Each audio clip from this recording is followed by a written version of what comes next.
Día 205. Lección 26. Carta de Santiago. Introducción y contexto histórico.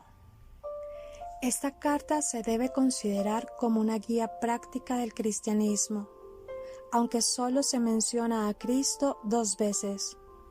Es una lección de contrastes, pruebas útiles y perjudiciales, sabiduría genuina y falsa, fe verdadera y falsa.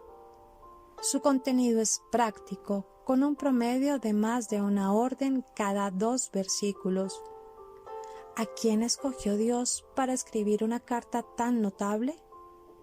El autor se presenta en el saludo de apertura como Santiago, pero no se identifica como apóstol. En el Nuevo Testamento se mencionan 4 personas con este nombre, pero fue Santiago, hermano de Jesús y de Judas, quien escribió esta carta. Es interesante seguir el desarrollo de Santiago en la fe. Al principio, él rechazó las declaraciones de Cristo. Después recibió una visita de Jesús resucitado, lo que tal vez resultó en la conversión, porque más tarde él se encontraba entre los creyentes que aguardaban la prometida venida del Espíritu Santo. Llegó a ser líder en la iglesia de Jerusalén y presidió sobre el primer concilio de la iglesia. Unos años después, Pablo lo visitó. Santiago escribió esta carta del trasfondo de su herencia y rica experiencia en la obra pastoral.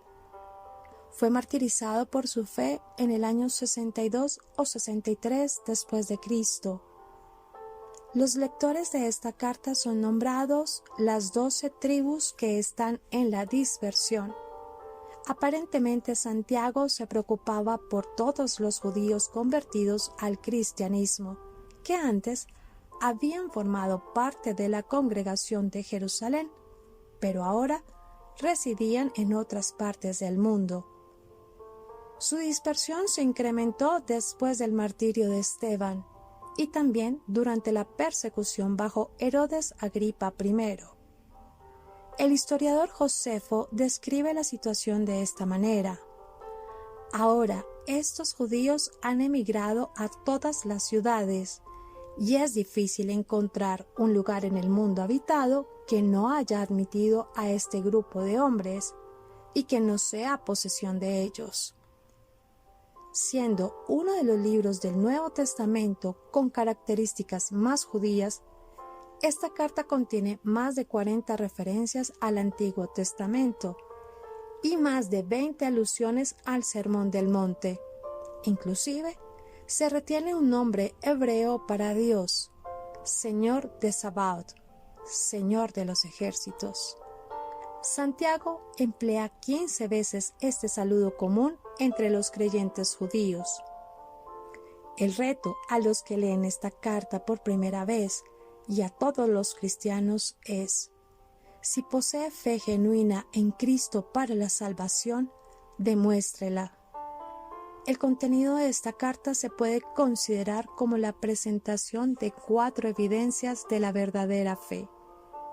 Primera, los cristianos son instados a perseverar en el sufrimiento con alegría. Segundo, a servir espontáneamente como resultado de su fe. Tercero, son advertidos a hablar sabiamente. Y cuarto, a mostrar buen sentido en las relaciones con otros en sus vidas.